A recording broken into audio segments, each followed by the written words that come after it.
Olá, boa noite. A gente está na nossa aula 7 do inglês técnico para universitários, né? Essa aula de hoje é sobre a escrita acadêmica, né?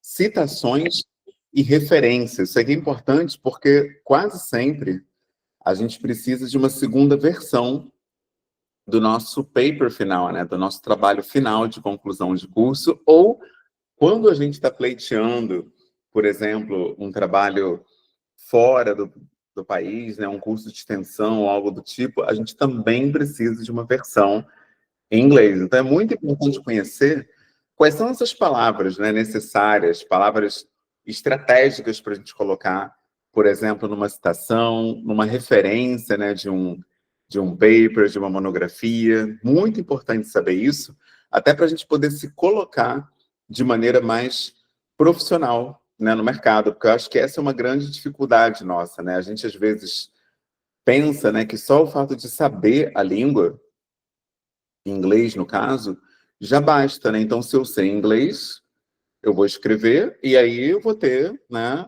êxito, porque vai estar tudo escrito certinho, né? Vai estar ali o inglês sem erros, né, gramaticais e tudo mais. Isso é verdade em parte. Eu, na verdade, só descobri isso quando eu me tornei professor. Eu achava que se tivesse tudo certo, né? Se não tivesse erro de inglês, por exemplo, se tivesse tudo certinho ali, as palavras corretas, gramaticalmente tudo certinho, o texto estava ótimo. Quando eu me tornei professor, eu descobri que não era bem assim, porque eu conheci uma coisa que vou até botar aqui para vocês, que é muito raro um aluno conhecer isso, que ninguém mostra. É aquelas coisas que não querem que você saiba, né? Existe o tal do Common European Framework of Reference for Languages. O que é isso, hein? É uma tabela internacional que serve para mensurar o nível de proficiência de um aluno. Ou seja, como é que a gente decide, né, se um falante da língua inglesa, não nativo, nativo, enfim, se ele é, de fato, fluente, se ele é nível intermediário, se ele é nível, enfim, básico? De onde as pessoas tiram isso, né? Eu não sabia, eu achava que cada professor tirava da própria cabeça.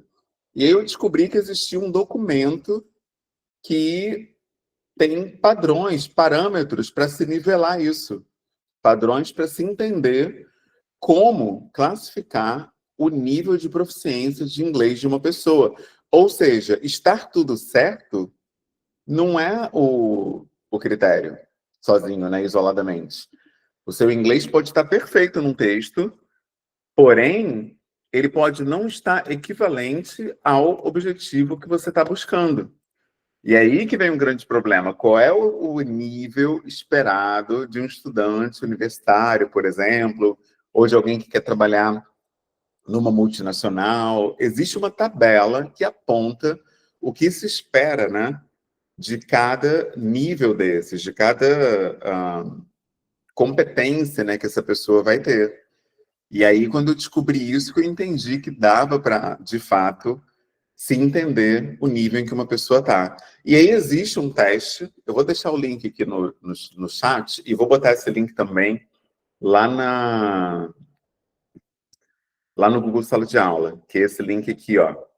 Esse link que eu botei é um link que te nivela de acordo com essa tabela que eu chamei, né, que eu dei o nome aqui, que é o Common European Framework, que é esse documento internacional para nivelar o inglês de uma pessoa. Esse link enorme que está aqui, ele te leva para um nivelamento gratuito, que no final vai te dizer se você é o nível A1, A2, B1, B2, C1, C2.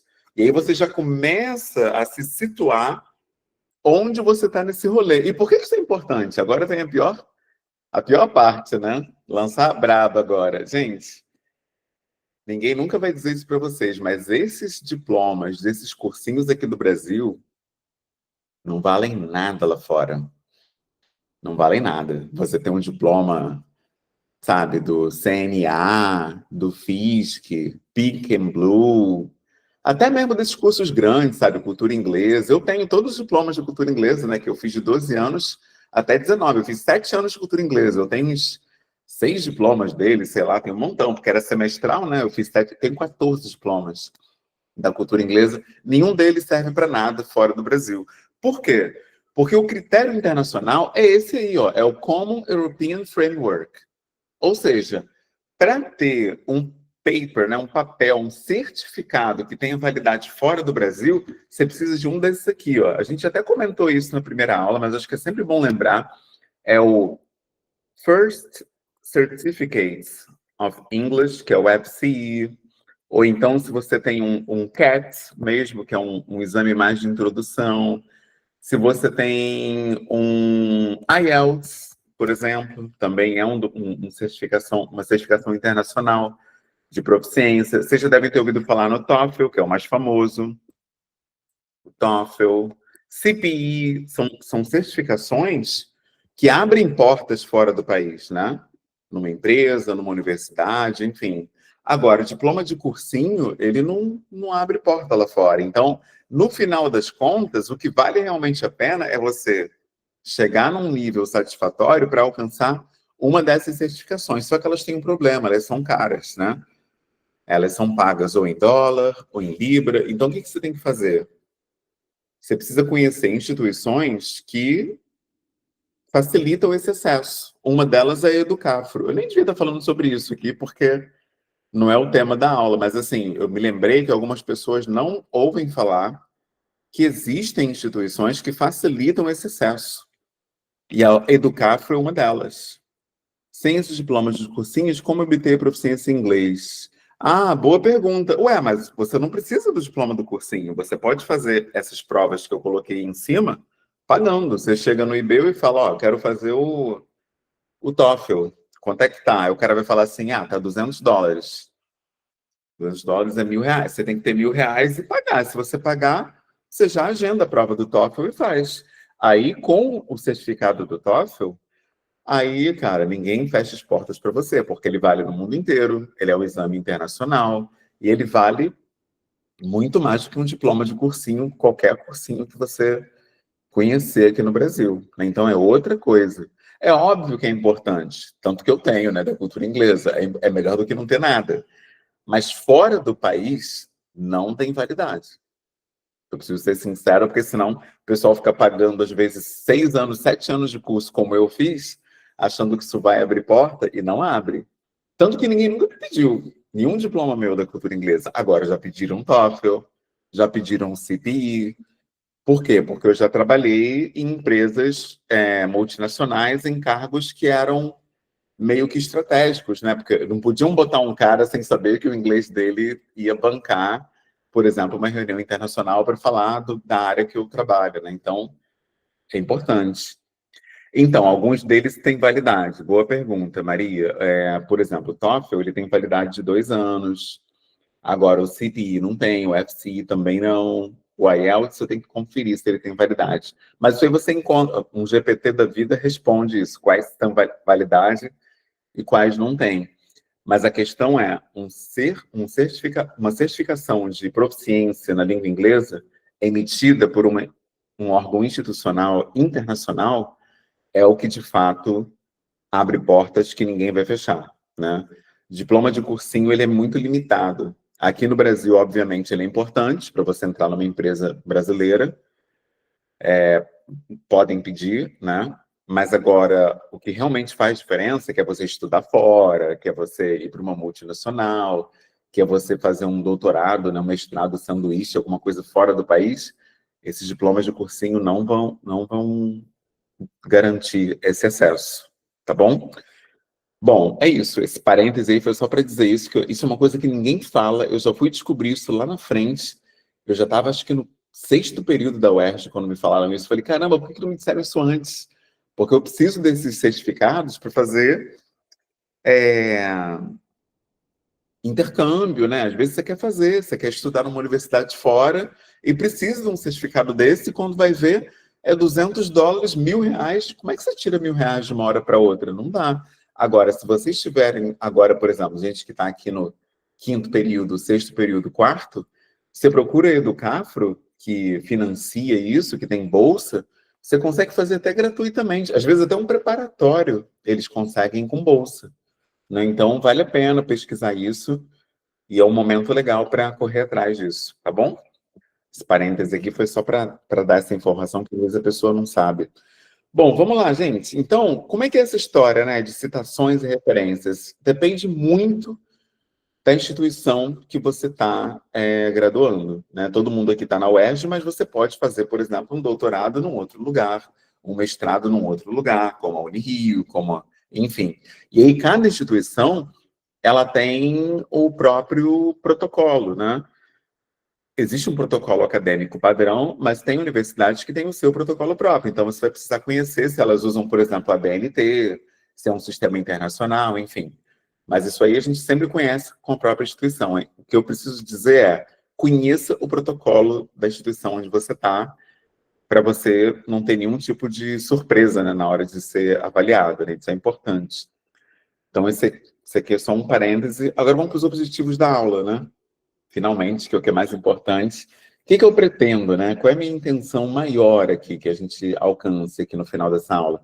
Que a gente conheça a importância das citações, elas são fundamentais porque elas vão te dar autoridade. Elas mostram que você não está escrevendo um texto subjetivo da tua cabeça, né? Mas que você está baseando o teu trabalho em pesquisas, em autores, né? Tem referências, em estudos. Outro ponto, vai te ajudar também a identificar tipos diferentes de citações, e quando você usa um, quando o outro. Quando é que eu cito um autor, uma pesquisa, uma entrevista, né? Enfim. Conhecer os principais verbos de citação em inglês, isso aí que eu tinha falado lá no início, né, da história dos níveis de inglês.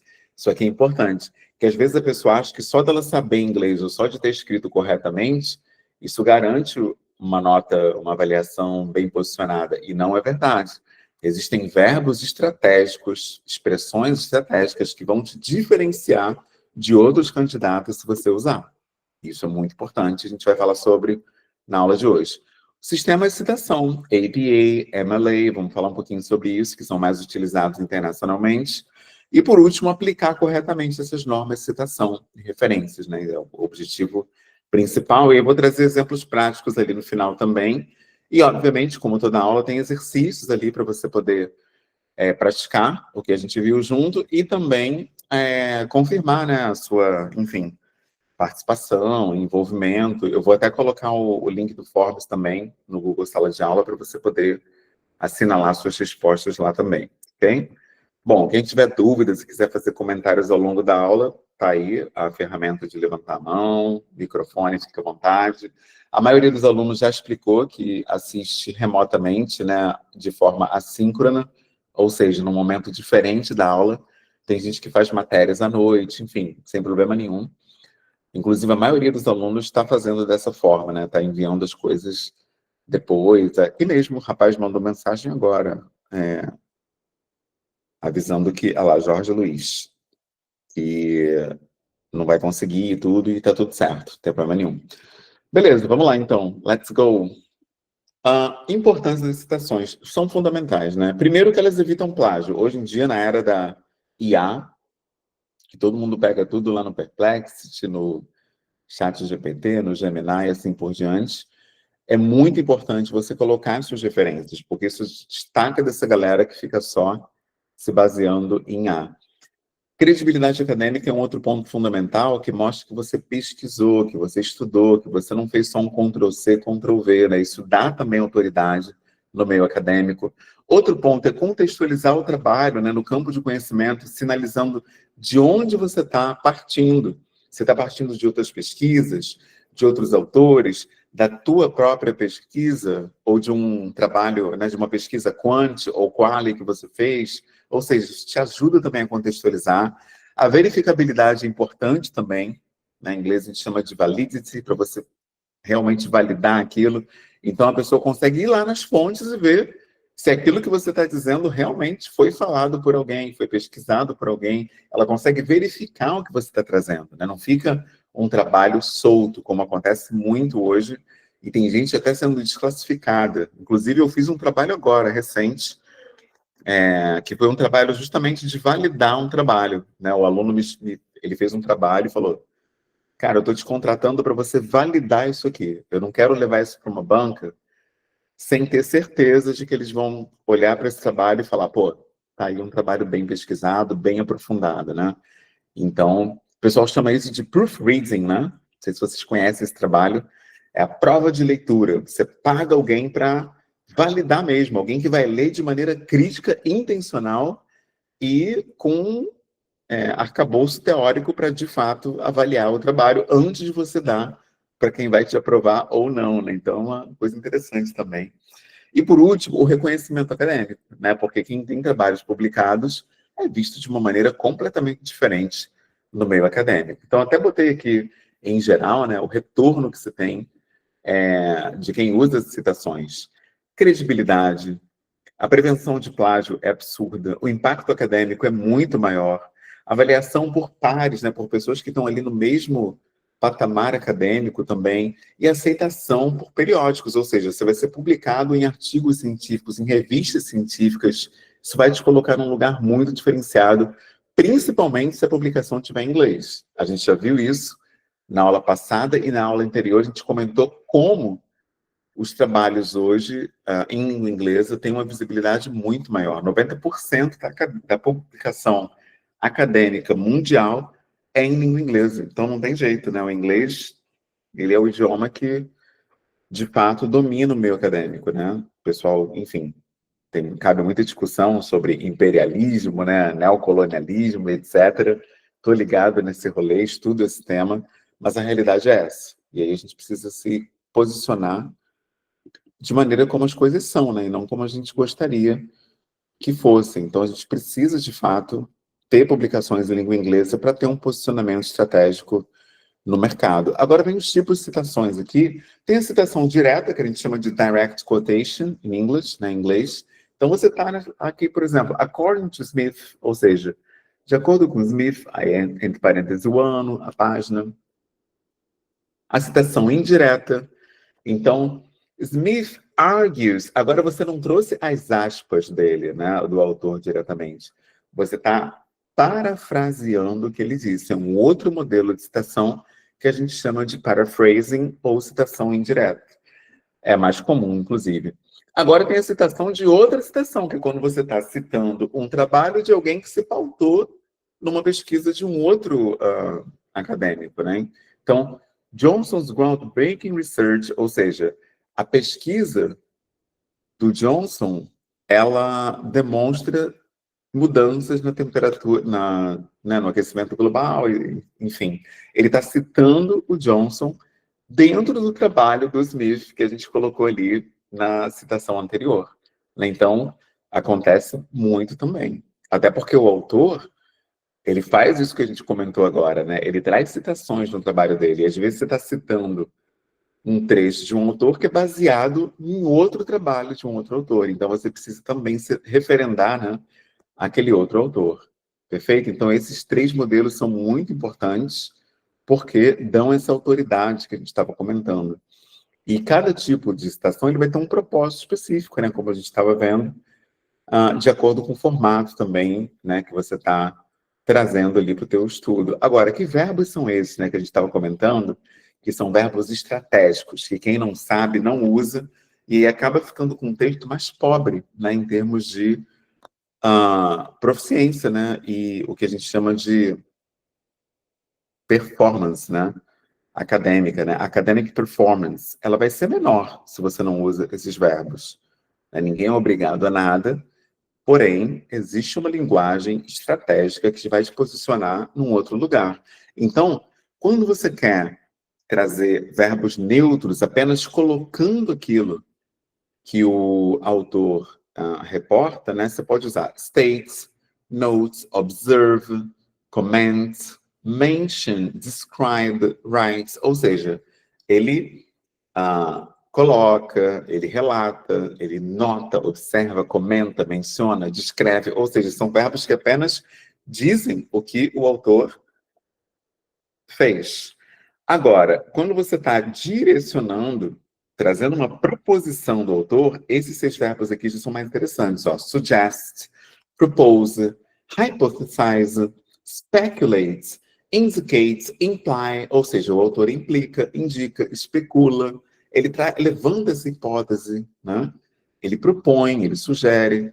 Agora, tem outros verbos também de argumentação, quando você quer dar um destaque, aquela posição que o autor tem. He argue, claim, assert, contend, maintain, emphasize, insist, ou seja, o autor enfatiza, ele mantém, né? Ele argumenta. Então, são verbos aqui que trazem uma intencionalidade na tua fala. Por que eu estou dizendo isso? Normalmente, o cara que não sabe isso que a gente está abordando aqui, como é que ele vai citar? Ele vai acabar usando o verbo say para tudo, que é o verbo dizer, né? O autor diz, the author says, fica usando say o tempo todo, e fica um trabalho redundante, sabe? Fica até cansativo de ser lido, porque aquela pessoa repete os mesmos verbos. Então, é muito importante que vocês tragam essa riqueza de vocabulário para a versão em inglês dos textos que escreverem. Tá? Mesmo se usar alguma ferramenta de tradução para ajudar, não tem problema nenhum. Mas use também essa variação nos verbos, né? E quem usar, né, não tiver jeito, precisar usar uma inteligência artificial, por exemplo, coloque isso no prompt. Pede esse prompt para variar os verbos, para não ficar um trabalho nem ambíguo, nem redundante. Tem que ter esse cuidado. Porque a gente sabe que às vezes, né, enfim, todo mundo tem suas questões, e às vezes precisa sim usar, né, uma assistente dessas generativa para auxiliar um trabalho. Isso não é o problema, desde que a ideia que você está desenvolvendo seja tua. Estruturar um trabalho usando o IA hoje, isso não é mais questão, não é mais debate. A questão hoje é que tipo de prompt você vai usar. Então, inclua nos seus prompts meios de não ser redundante, né?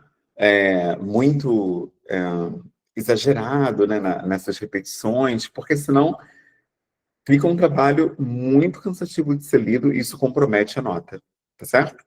Bom, e para evidenciar um ponto, demonstrate, show, review, confirm, establish, prove, verify, todos esses verbos são ótimos nesse sentido. E aí a dica está aqui do que eu acabei de falar, ó, variar os verbos, é importante, para evitar ficar redundante, né?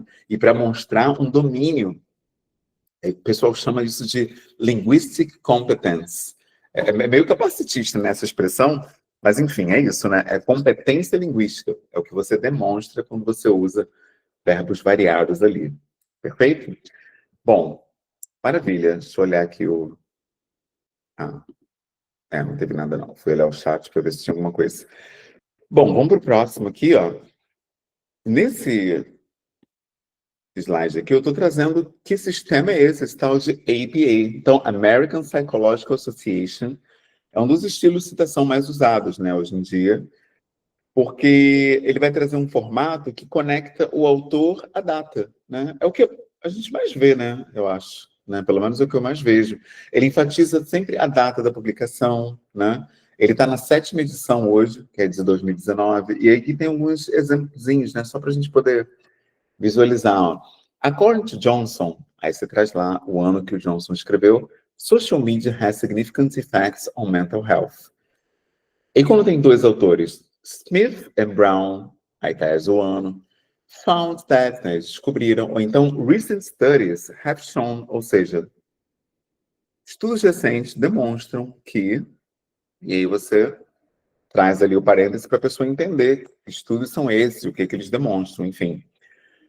E quando são 3 ou mais autores, aí a gente usa essa expressão que é o et al, né, que é do latim, para a gente poder demonstrar que tem mais autores ali envolvidos, para você não botar o nome de todo mundo e ficar um parágrafo enorme, a gente usa essa expressão e o ano, e aí quem quiser aprofundar, vai lá nas suas referências, né, no final do trabalho, para entender que livro é esse, enfim, que obra é essa que você está citando. Outro ponto é reference list, que é quando você traz ali essas referências que foram citadas. E aí lá vai ter esse formato, que é o nome do autor, a vírgula, as iniciais do primeiro e segundo nome, enfim, ano da publicação, nome da obra e a editora, que em inglês é publisher, né? Então esse modelo é o mais amplamente utilizado. E quando for um artigo dentro de um periódico, né?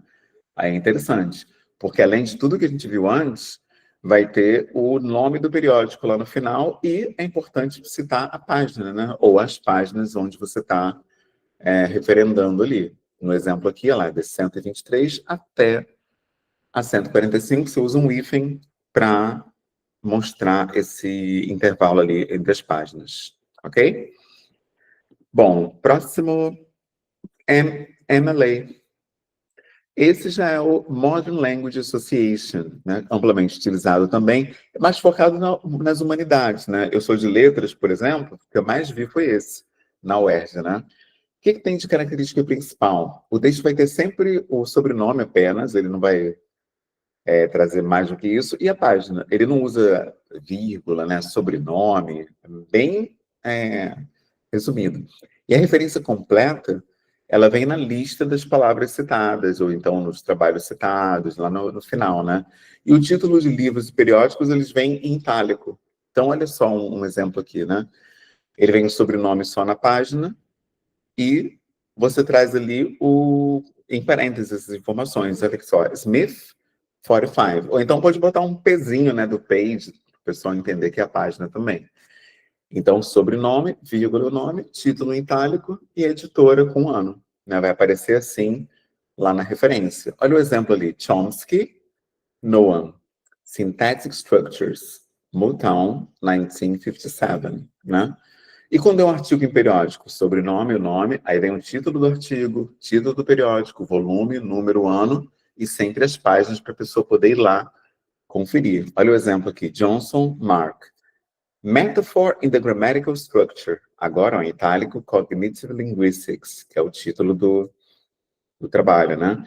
Volume 8, número 3, 97, e as páginas 123 a 142. A diferença aqui entre as duas, uma enfatiza o autor e a página, que é a MLA, e a APA, o foco é mais no autor e na data. Então, a MLA, ela trabalha ela traz ali as obras citadas, né? E a APA, ela vai só termo referências, né? Termo utilizado é diferente. E a MLA, como a gente viu, é mais usada em humanidades e a APA em ciências sociais, como a gente viu o exemplo do psychology, né? Da psicologia. Tá certo? Bom, aqui tem alguns exemplos práticos, só para a gente ver como que isso funciona, né? E aí, quem quiser, pode até trazer como prática exemplos concretos para jogar lá no Google Sala de Aula para a gente ver junto. Vou abrir um tópico lá para isso, quem quiser colocar exemplos de alguma coisa que leu, está lendo, enfim. Só para a gente poder ver isso na prática, na vida real, né? Porque aqui são exemplos de aula, mas às vezes é legal vocês trazerem algo que, enfim, estão lendo ou leram. Fiquem à vontade. E aqui, ó, eu trouxe 2 exemplos de cada um, concretos aqui embaixo, para vocês poderem visualizar como é que fica na prática. Botei até em amarelo ali para chamar atenção, né? Quando é um artigo, quando é uma referência, em cada um dos sistemas para você poder diferenciar. E aí, eu queria falar do exercício, né? Tá aqui, ó. Eu botei 4 questõezinhas, uma de múltipla escolha, uma só, para não ficar muita coisa, eu sei que essa vida de vocês é meio corrida. Uma de verdadeiro ou falso, só para a gente praticar. Uma de associação e uma para preencher as lacunas, né, com os termos que a gente viu, que são as expressões desses sistemas, né, de citação e referência. Tem o gabarito aqui no material, vou colocar também no Google Sala de Aula, mas aí, enfim, se alguém tiver alguma dúvida, quiser falar sobre, o espaço vai estar aberto. Perfeito? Bom, e aí, perguntas, dúvidas? Eu vou colocar agora lá o link do Forms, tá? Vou aproveitar e já vou botar com todas as outras, né? Maravilha, Safira. Então, ó, a gente vai se falando pelo grupo, pelo Google Sala de Aula. Ó, não esqueçam de assinar a lista de presença. Eu botei o link aqui no chat, deixa eu ver se foi. E eu copiei, mas acho que não colei. Copiei o link da presença, mas não colei. Mas ele está na descrição do nosso grupo no WhatsApp. Mas eu acabei de pegar ele aqui de novo. Deixa eu botar aqui. E vou deixar aqui. Quem quiser assinar. Ou então pega lá na descrição, mas já está aqui, ó. Deixa eu colar aqui. Pronto. Maravilha. Então, vou subir essa aula lá no YouTube também, para a galera que não está aqui ao vivo poder assistir. E a gente se encontra na próxima segunda-feira, ok? Até lá. Boa noite a todos. Tchau, tchau, Maria. Tamo junto. Disponha. Boa noite. Valeu. See you. Bye, bye.